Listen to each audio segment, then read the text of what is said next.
जय श्री नारायण विष्णु हरि। लक्ष्मी नारायण विष्णु भगवान की जय। हरि शरणम। द्वितीय अध्याय, पुरुषोत्तम मास का द्वितीय अध्याय। श्री सूत जी बोले, राजा परीक्षित के पहुँचने पर भगवान सुखदेव जी द्वारा कथित पुण्यप्रद श्रीमद् भागवत कथा श्री सुखदेव जी के द्वारा सुनकर तथा राजा को मोक्ष देखकर अब मैं यहाँ यज्ञ करने के लिए उद्यत ब्राह्मणों को देखने के लिए आया हूँ।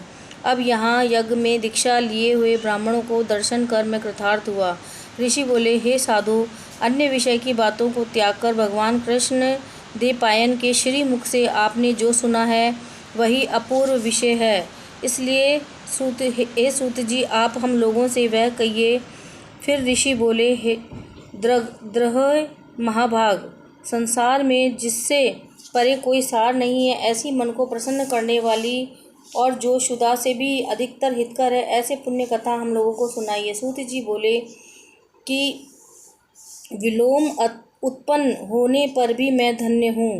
अर्थात ब्राह्मण के चारु में क्षत्रिय चुरु मिल जाने से जो श्रेष्ठ पुरुष होने पर भी आप लोग मुझसे पूछ रहे हैं। भगवान व्यास के मुख में जो कुछ मैंने सुना वह यथा ज्ञान से कहता हूँ। एक समय नारद मुनि नर नारायण के आश्रम गए, जो आश्रम बहुत से तपस्वियों, सिद्धों और देवताओं से युक्त हैं और खैर, बहेड़ा, आंवला, बेल, आम, अमड़ा, केच, जामुन, कदम्ब आदि और वहाँ अन्य वृक्षों से सुशोभित है। भगवान विष्णु के चरणों से निकली हुई पवित्र गंगा और अलकनंदा भी जहाँ बह रही है।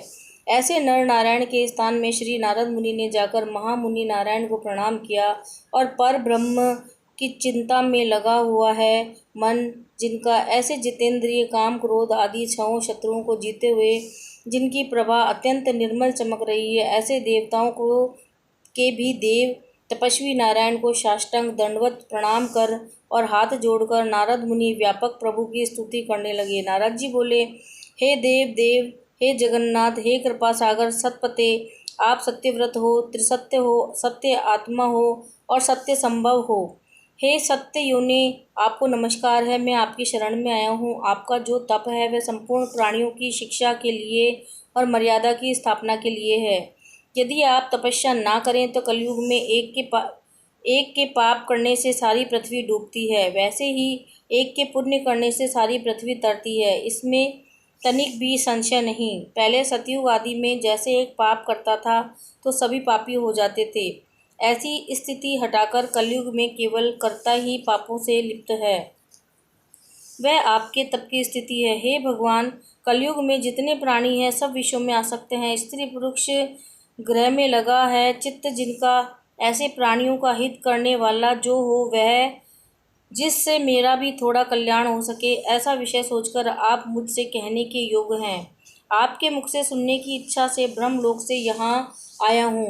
उपकार प्रिय विष्णु है, ऐसे वेदों में निश्चित है, इसलिए लोक उपकार के लिए कथा का सार इस समय आप सुनाइए, जिसके श्रवण मात्र से निर्भय मोक्ष पद की प्राप्ति हो। इस प्रकार नारद जी के वचनों को सुनकर भगवान ऋषि आनंद से खिलखिला उठे और भुवन को पवित्र करने वाली पुण्य कथा आरंभ की। गोपों की स्त्रियों के मुख कमल से के भ्रमण, रास के ईश्वर से रसिकों के आभरण, वृंदावन बिहारी, ब्रज के पति आदि पुरुष भगवान की पुण्य कथा को कहते हैं।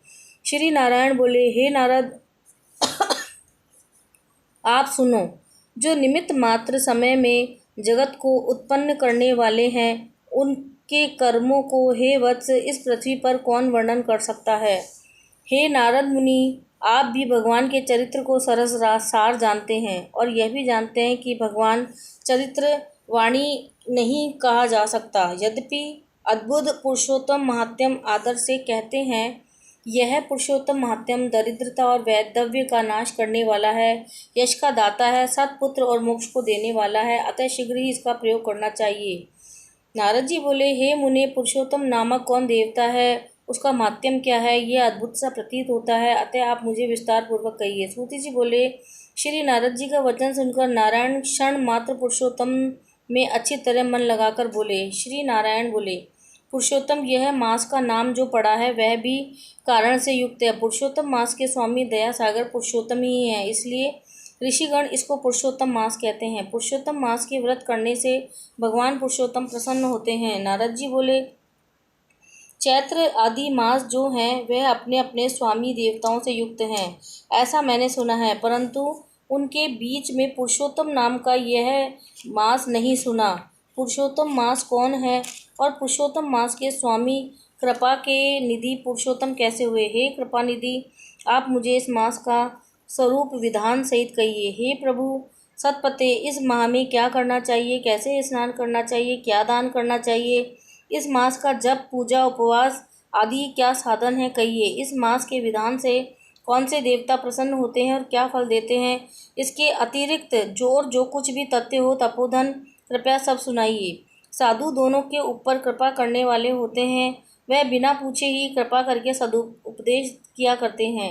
इस पृथ्वी पर जो मनुष्य दूसरों के भाग्य के अनुवर्ती, दरिद्रता से पीड़ित, नित्य रोगी रहने वाले, पुत्रों को चाहने वाले, जड़, गूंगे, ऊपर से अपने को बड़ा धार्मिक दर्शाने वाले, विद्या विहीन, मलिन वस्त्रों को धारण करने वाले हैं, नास्तिक, पर स्त्रीगामी, नीच, जर्जर, दास व्रती करने वाले, आशा जिनकी नष्ट हो गई है, संकल्प जिनके भ्रष्ट हो गए हैं, तत्व जिनके क्षीण हो गए हैं, कुरूपी, रोगी, कुष्ठी, टेढ़े मेढ़े अंगों वाले, अंधे, इष्ट वियोगी, मित्र वियोग, स्त्री वियोग, आत्म पुरुष योग, माता पिता विहीन, शोक दुख आदि से जिनके अंग सूख गए हैं, अपने इष्ट वस्तु से रहित उत्पन्न हुआ करते हैं, वैसे जिन अनुष्ठानों के कारण और सुनने से पुण्य उत्पन्न न हो, हे प्रभु ऐसा प्रयोग हमको सुनाइए।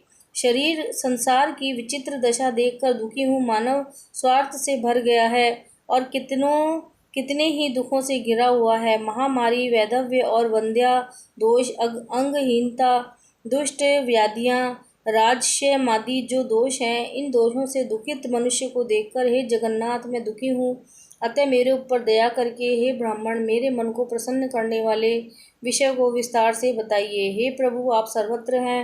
इति श्री ब्रह्मनारदीय पुरुषोत्तम मास में नारायण नारद संवाद प्रश्न विधि नामक द्वितीय अध्याय संपूर्ण।